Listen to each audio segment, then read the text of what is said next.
누가복음 24장 18절부터 함께 읽겠습니다. 그들이 가는 마을에 가까이 가매 예수는 더 가려 하는 것 같이 하시니 그들이 강권하여 이르되 우리와 함께 유하사이다. 때가 저물어가고 날이 이미 기울었나이다 하니 이에 그들과 함께 유하러 들어가시니라.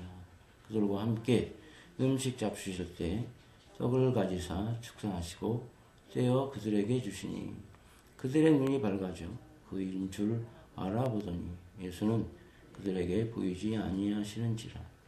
그들이 서로 말하되 길에서 우리에게 말씀하시고 우리에게 성경을 풀어주실 때 우리 속에서 마음이 뜨겁지 아니하더냐 하고 곧 그때로 일어나 예루살렘에 돌아가 보니 11 제자 및 그들과 함께한 자들이 모여 있어 말하기를 주께서 과연 살아나시고 시몬에게 보이셨다 하는지라. 두 사람도 길에서 된 일과 예수께서 떡을 떼심으로 자기들에게 알려주신 것을 말하더라. 아멘.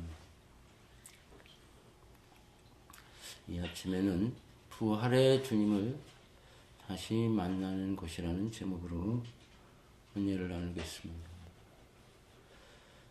우리 부활하면 늘 참 우리 실생활과 멀리 떨어져 있는 것으로 이렇게 생각을 하게 됩니다. 죽은 자가 다시 살아난다. 예수님 이후에 다시 그런 일이 없었고 또 예수님이 다시 세상에 요한계시록에 기록되는 대로 심판주로 오시기 전까지는 그런 일은 늘 단지 미래에 있어질 일로만 이렇게 성경에 기록되고 있습니다. 그래서 우리 삶의 이 부활이라는 것이 늘 낯설게 여겨지지만 사실은 우리가 신앙생활하는 이 자체가 이 부활의 증거입니다. 요한복음 그리고 다른 복음서도 마찬가지지만 이 사도행전과 연결해서 보면 성령 강림은 곧 부활의 증거인 거죠. 그리고 가까이는 우리가 기도하는 것이 응답된다. 그것도 모두 다 부활의 열매인 것입니다. 그래서 예수님께서 요한복음에 이렇게 말씀하셨어요. 내가 아버지께로 가기 때문에 너희가 내 일을 하게 되는 것이다. 그러니까 주님이 아버지를 간다는 것은 죽으심과 부활과 승천과 관련된 말씀이죠. 그런데 또 이 부활에 대해서, 특별히 예수님의 부활에 대해서 우리가 자주 어떤 교리적인 혼란을 가지는 게 있는데 그게 뭐냐면 우리가 사도신경을 하면 하늘에 계신 그렇죠? 주님이 하늘에 오르사 이 표현이 있어요. 그러니까 우리가 그 표현대로 하면 예수님이 하늘에 계신 분으로 이렇게 이해를 하게 됩니다. 근데 신약 성경 여러 곳에 보면 하늘이 저 3층 천 위에 있는 게 아니라 부활의 주님이 있는 곳이 곧 하늘이다. 이렇게 표현하고 있습니다. 뿐만 아니라 주님이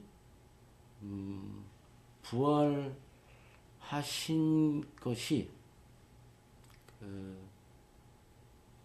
그 후에 이런 삼일체 교리나 이런 것들로 성부, 성장, 성녀 이렇게 나뉘어져서 위가 세 분, 성격이 이제 신학적으로 페르소나라고 하는데 이제 우리가 성경 영어로는 그 얼굴 아닙니까? 하나님이 얼굴이 셋이다.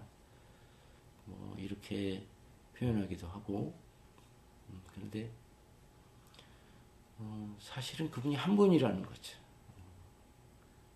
그리고 특별히 예수님을 통해서 하나님이 우리에게 말씀을 오셔서 나타나게 됐고 성령으로 이제 우리의 내면 속에 이렇게 오셔서 함께 하신다고 하는 것입니다. 그래서 이 부활의 주님이 이 어떤 교리적인 그런 순서로 보면 죽으셨다가 부활해서 하늘에 올라가셨고 그리고 성령을 통해서 우리가 같이 계신다고 하는데 이 교리 이전에 이 성경은 그런 삼위일체가 있기 전에 부활의 주님을 느끼고 만나고 고백한 거죠. 그래서 부활의 주님은 오늘 이 제자들의 이야기만 읽어봐도 그렇죠? 우리에게 다가오시는 분인 거죠. 이렇게 보면 사실은 부활의 주님은 먼 데 계신 게 아니라 우리 가까이 계신 것이고 사실은 성부, 성자, 성령은 모두 십자가와 부활 그걸 중심축으로 우리에게 이해되어지고 또 우리에게 은혜를 베푸시는 거죠.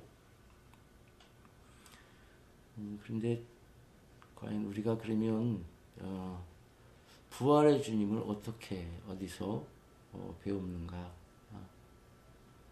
오늘 우리가 읽은 본문을 보면 이것은 엠마오로 가는 제자들에게 일어났던 일을 배경으로 하고 있습니다. 그들은 이제 예루살렘에서 예수님이 십자가에 달려 죽으시고 난 이후에 그 예루살렘을 떠나서 엠마오로 내려간 거죠. 왜냐하면 어떤 사람들이 예수님이 부활하셨다 하는 이야기를 했지만 예루살렘은 너무 힘든 곳이죠. 너무 가슴이 아픈 추억이 있는 곳입니다. 거기 그 사랑했던 예수님이 거기서 못 박히신 것이고 여전히 유대인들의 박해에 칼날이 살아있는 곳입니다. 그래서 그들은 예루살렘을 떠나서 그냥 엠마오로 한 작은 마을로 이제 좀 일종의 도피의 성격이기도 하고 그렇게 가고 있는 겁니다. 그때 예수님께서 은밀하게 그들 속에 일행으로 끼어 들어가셔서 그들에게 말씀을 풀어주심으로 중국에는 자신이 부활하신 예수님인 것을 보여주십니다. 우리가 좀 중요한 대목들 예수님 이 본문의 배경을 중요한 본문들을 통해서 간단히 먼저 살펴보겠습니다. 우리 24장 13절을 같이 읽겠습니다. 그날에 그들 중 둘이 예루살렘에서 25일이 되는 엠마오라는 마을로 가면서 이 모든 된 일을 서로 이야기하더라. 잊어버리고 싶고 그리고 피하고 싶지만 그 사건을 잊을 수가 없어요. 그래서 예수님에 관한 일들, 십자가에서 달려 죽으신 일, 그리고 부활했다는 도저히 이해할 수 없는 그 일들, 그걸 서로 이야기했습니다. 15절 그들이 서로 이야기하며 문의할 때 예수께서 가까이 이르러 그들과 동행하시나 그들의 눈이 가리어져서 그인 줄 알아보지 못하거늘. 문의할 때에, 그래서 이 질문이라고 하는 게 교회사에서 늘 엄격히 교회에서 금지된 거죠. 믿어야지 무슨 질문이냐. 신성 모독한 것이다. 그러나 이 생각하지 않는 이 신앙은 너무 약해요. 판단력이 없게 되고, 그래서 이단이 들끓게 되고 많은 가정들이 무너지고 피해를 보게 되는 것이죠. 그들이 문의하는 내용이 초점이 그거죠. 제가 볼 때 부활의 예수님인 것 같아요. 그런데 예수님이 그 안에 끼어 들어가셨지만 그들의 눈이 가리어져서 예수님인 걸 알아보지 못했어요. 저는 늘 이 본문이 저로 하여금 어떤 낯선 상황을 대할 때 어떻게 이해하는가에 대한 굉장히 중요한 가르침을 교훈으로 주고, 제가 그걸 평생에 성경을 읽으면서 그렇게 살고 있다는 걸 알게 되었습니다. 이게 내가 모르고 있을 수도 있겠구나. 내가 오해할 수도 있겠구나. 그냥 내 생각한 게 다 맞는 것 같은데 왜 그러지? 그런 데서 늘 한 발짝 물러나게 하는 그런 말씀이었습니다. 예수님께서 묻습니다. 17절 같이 읽겠습니다. 예수께서 이르시되 너희가 길을 가면서 서로 주고받고 하는 이야기가 무엇이냐 하시니 두 사람이 슬픈 빛을 띠고 머물러 서더라. 그 한 사람인 글로바라는 자가 대답하여 이르되 당신이 예루살렘에 체류하면서도 요즘 거기서 된 일을 혼자만 알지 못하느냐. 자, 제자들이 예수님을 오히려 어떻게 당신이 이 모든 사람들이 다 공공연하게 알고 있는 이 일을 모르냐. 이렇게 책망합니다. 자, 19절 이 시대 무슨 일이냐 이르되 나사렛 예수의 일이니 그는 하나님과 모든 백성 앞에서 말과 일에 능하신 선지자이거늘 우리 대제사장들과 관리들이 사형 판결에 넘겨주어 십자가에 못 박았느니라. 우리는 이 사람이 이스라엘을 속량할 자라고 바랐노라. 이뿐 아니라 이 일이 일어난 지가 사흘째요. 또한 우리 중에 어떤 여자들이 우리로 놀라게 하였으니 이는 그들이 새벽에 무덤에 갔다가 그의 시체는 보지 못하고 와서 그가 살아나셨다는 천사들의 나타남을 보았다 함이라. 또 우리와 함께 한 자 중 두어 사람이 무덤에 가 과연 여자들이 말한 바와 같음을 보았으나 예수는 보지 못하였느니라 하거늘. 예수님이 바로 계신데 알지 못하는 거죠. 그리고 이 사람들이 뭘 서로 의문했는지 그걸 예수님께 말씀을 드리고 있습니다. 자, 25절 이르시되 미련하고 선지자들이 말한 모든 것을 마음에 더디 믿는 이들이요 그리스도가 이런 고난을 받고 자기의 영광에 들어가야 할 것이 아니냐 하시고 이에 모세와 모든 선지자의 글로 시작하여 모든 성경에 쓴 바 자기에 관한 것을 자세히 설명하십니다. 자, 미련하고 이렇게 마음이 닫혀있다. 선지자들이 말한 모든 것을 마음에 더디 믿는 자들이요. 그래서 책망하지만 그러나 주님의 배려가 깃들인 말씀입니다. 그 핵심이 이겁니다. 그리스도가 이런 고난을 받고 자기의 영광에 들어가야 할 것이 아니냐. 구약 성경 모세로 시작해서 선지자의 글, 예언서, 그 지혜서 뭐 이런 모든 글들을 설명하는데 그 초점이 뭐냐면 그리스도가 이런 고난을 받고서야 영광에 들어갈 것이 아니냐.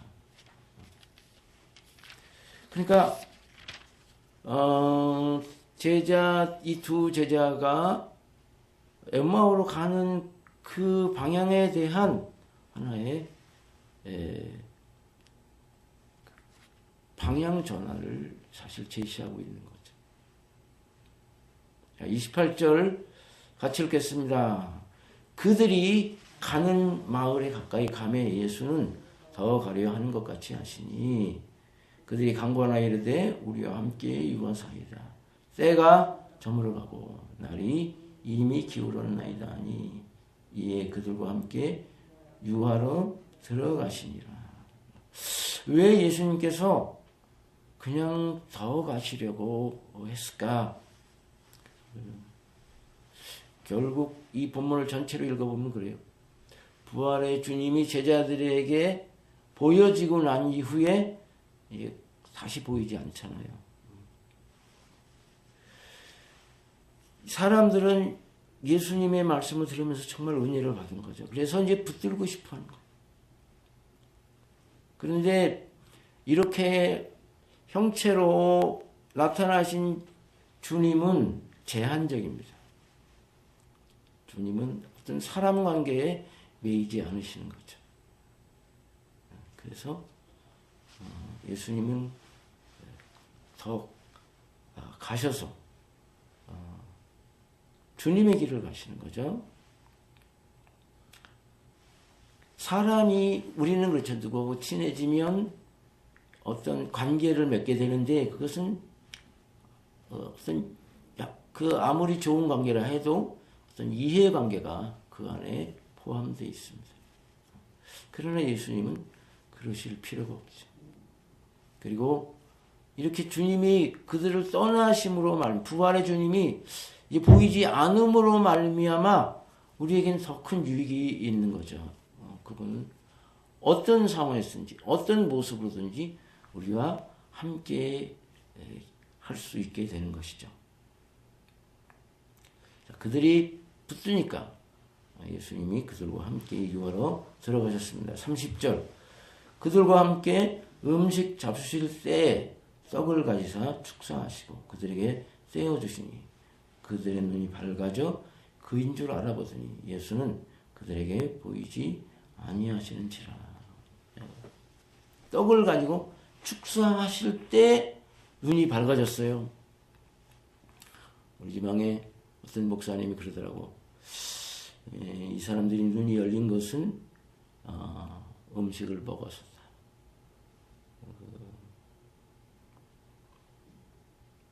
그분은 음식 엄청 먹더라고요. 네, 정말 사람이 저렇게도 먹나 늘 하는 얘기가 그렇게 많이 먹고 앞이 좀 보인다. 근데 왜 음식 잡수실 때 성경에 보면 부활의 주님이 음식 먹는 것과 많이 관련되어 있습니다. 우리의 마음이 가장 편해질 때 그리고 우리 긴장이 다 풀어질 때 우리의 이성과 우리의 그 판단이 내려질 때 그때 우리는 부활의 주님을 만나게 되는 것이죠. 그들의 눈이 밝아져 그인 줄 알아보더니 곧바로 예수님은 보이지 아니하시는 겁니다. 가시는 길을 가시는 거죠. 예수님을 알아보고 난 이후에 그들의 마음이 변화가 일어났습니다. 32절 그들이 서로 말하되 길에서 우리에게 말씀하시고 우리에게 성경을 풀어주실 때 우리 속에서 마음이 뜨겁지 아니하더냐 하고 곧 그때로 일어나 예루살렘에 돌아가 보니 열한 제자 및 그들이 함께한 자들이 모여 있어 말하기를 주께서 과연 살아나시고 시몬에게 보이셨다 하는지라. 두 사람도 길에서 된 일과 예수께서 떡을 떼심으로 자기들에게 알려주신 것을 말하더라. 자, 성경을 풀어주실 때 우리 속에서 마음이 뜨겁지 아니하더냐. 성경에 그 인간이 하나님의 음성을 듣는다. 뭐 이건 모든 종교 경전에 거의 특별한 경우에만 있는 것이죠. 그리고 인간이 신을 체험한다. 뜨거움을 경험했다. 마음에 감각적인 거죠. 근데 사실은 모든 종교에서 인간은 타락한 존재이고 불완전한 존재입니다. 그래서 인간의 감각까지도 타락한 것으로 이렇게 얘기합니다. 교리를 보면 인간이 하나님을 알 수 있는 길은 없다. 완전히 타락했기 때문에 뭐 그런 거죠.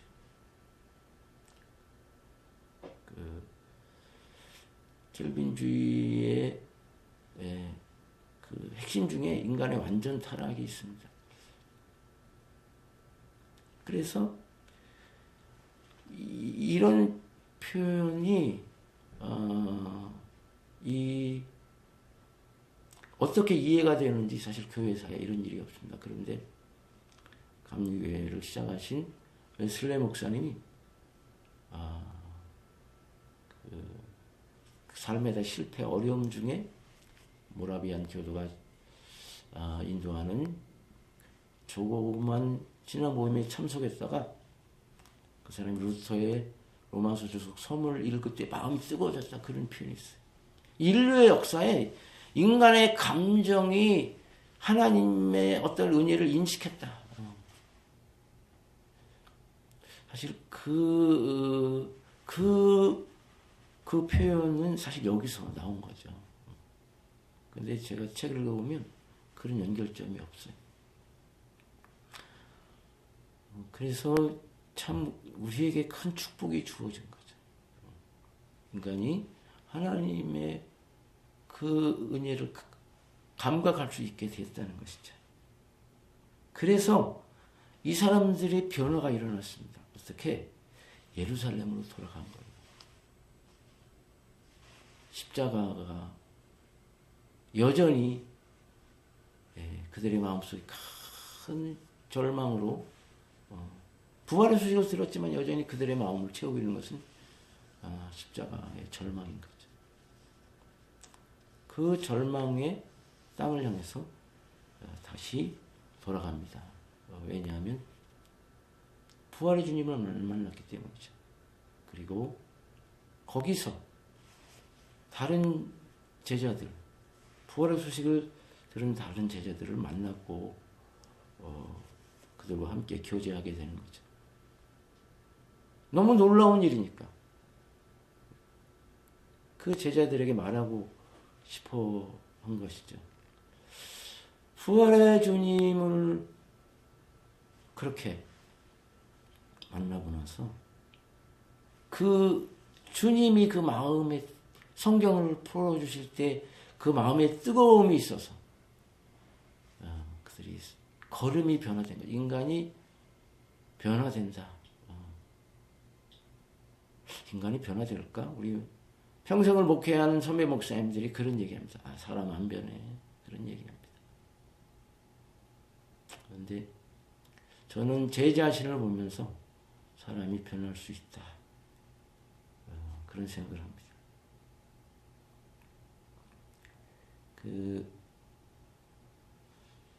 거기 예루살렘으로 다시 돌아가서 서로 이야기하면서 다시 부활하신 예수님을 거기서 만나게 됩니다. 우리 36절 같이 읽겠습니다. 이 말을 할 때 예수께서 친히 그들 가운데 서서 이르시되 너희에게 평강이 있을지어다 하시니. 그래서 이 부활하신 주님을 거기서 다시 배우게 되는 것입니다. 우리가 그 교회 신앙생활 하면서 어떤 신앙의 체험을 하죠. 그런데 그 체험을 통해서 우리는 어디로 가야 그 체험된 그분을 더 분명하게 만날 수 있을까? 예루살렘으로 돌아가야 됩니다. 고난의 현장으로 다시 돌아감으로써 거기서 주님을 만나게 되는 거죠. 그래서 고난에 대한 새로운 이해가 생겨진 것입니다. 그리스도가 고난을 받고 그 영광에 들어갈 것이 아니냐. 그 말씀이 이 제자들의 삶을 변화시키게 된 것이죠. 제가 그 신학교를 졸업하고 내 목회를 어디서 해야 될까? 빈민들을 위한 목회를 해야겠다. 그렇게 생각을 했습니다. 그래서 그 당시에 꼬방동네 사람들이라는 책이 많이 읽히던 때인데, 그래서 내가 꼬방동네를 한번 가서 목회해야겠다. 그래 찾아가 봤어. 그랬더니 그 꼬방동네가 벌써 유명해져가지고 싹집값이 그 당시 1,000,000원이 넘더라고. 그래서 제가 포기를 하고, 그리고 이제 선교사로 내가 오지에 가서 선교를 해야겠다. 그 길도 막히고, 그리고 이제 결국은 제가 해남에 가게 됐습니다. 목포에서 배를 타고 1시간 가서 또 버스를 타고 1시간 가는 곳이었습니다. 정말 오지예요. 내가 이렇게 표현을 잘 안 하는데 거기 6개월 동안 목사님이 가질 않았어요. 왜냐면 너무 가기가 교통편이 힘들고 살기도 힘들고 그래서 가지 않았습니다. 근데 내가 거기를 왜 선택했을까? 성령의 인도하심이었죠. 그런데 지금 생각해보면 그래요. 주님을 만나고 싶다. 그분이 어디 있을까?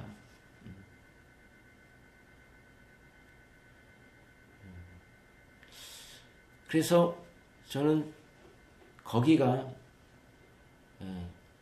지금 생각해보면 내가 주님을 사모하고 주님의 살아계심을 경험할 수 있는 곳이 편한 곳이 아니라 십자가가 있는 곳이다. 그렇게 이해를 했던 것 같아요. 그렇게 성령이 인도하시고, 그건 너무 당연한 일이었기 때문에 그거를 뭐 이렇게 논리적으로 이해할 필요가 없었어요. 그래서 그냥 간 거죠. 그 놀랍게도 거기서 부활의 주님을 만났습니다.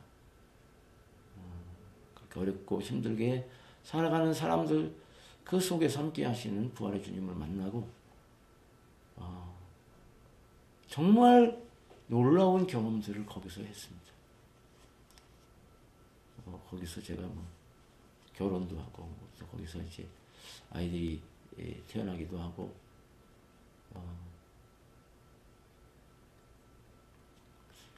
거기에 동행해준 사람들이 다 이제 고마운 거죠.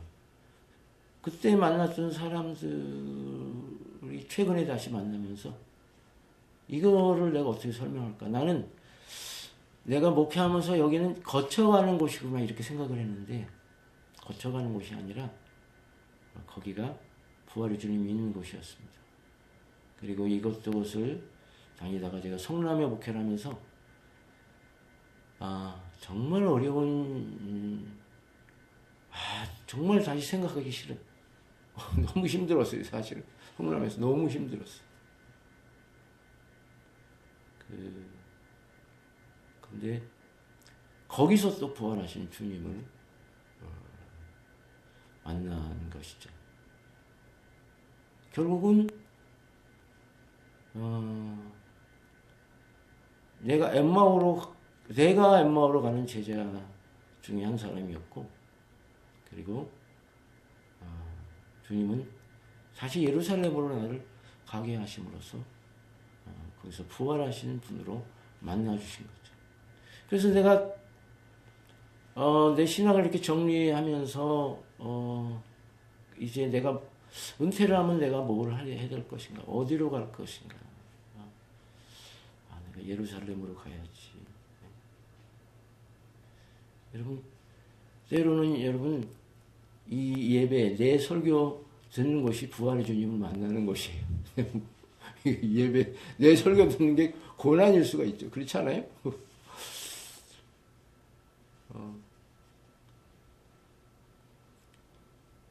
내가 어떻게 보면 나도 그런 거예요. 누가 나를 위해서 기도를 부탁할 때 특별히 도저히 실마리가 잡히지 않는 일들을 위해서 기도하라고 그럴 때 캄캄하죠. 내게 주어진 사명이니까 그걸 기도하는 거죠. 거기서 부활의 주님을 또 만나는 것이죠. 제가 얼마나 더 많은 경험을 하고 더 많이 성경을 알고 뭐 그래야 신앙의 깊이에 도달하고 부활의 주님을 만날 수 있을까? 내가 하는 게 아니라 주님이 나를 이끌어 오신 것이고 또 이끌어 가실 것이다. 내가 그 가운데 있는 것이죠. 그래서 저는 또 성경을 읽는 것도 부활의 주님을 만나잖아요. 성경이 저는 편하지 않을 때가 많이 있어요. 왜냐하면 성경이 거울처럼 나의 잘못을 비추어 주거든요. 어떨 때는 성경 읽는 게 괴로워요. 근데 성경을 읽으면서 부활의 주님을 만나는 거예요. 그게 어떻게 보면 유혹인 거지. 선한 유혹인 거야. 아이, 난 싫어. 난 그거 싫어. 난 그 사람 만나기 싫어. 난 거기 가기 싫어. 그런데 내가 생각해 보면 주님이 가라 그러셨어. 그 사람 만나라 그러셨어. 그래서 정말 그 사람 만나고 그리고 내가 만나려면 내가 품어야 되지 않겠습니까? 거기서 주님을 만나는 거예요. 내가 지금 생각해 보면 너무 놀라운 일이죠. 그냥 어디 수도원이나 어디 뭐 기도원 어디 깊은 데 가서 그냥 나 주님 만나야지. 그런데 저는 정말 이걸 제가 이렇게 표현합니다. 시장의 영성. 한적한 물가로 물러가서 주님을 만나는 게 아니라 그 시장통 한복판에서 서로 치이고 부딪히고 그러면서 거기서 주님을 만나는 거죠. 우리가 피하고 싶은 삶의 현실들이 있어요. 그제 경제적인 문제, 자녀의 문제, 이웃과의 문제. 그런데 여러분 늘 그렇듯이 우리를 주님이 그리로 인도하시잖아요. 그리고 우리가 잘 돌이켜보면 우리는 거기서 주님을 만난 거예요. 그 고난과 절망의 한복판에서 우리는 주님을 만난 것이죠.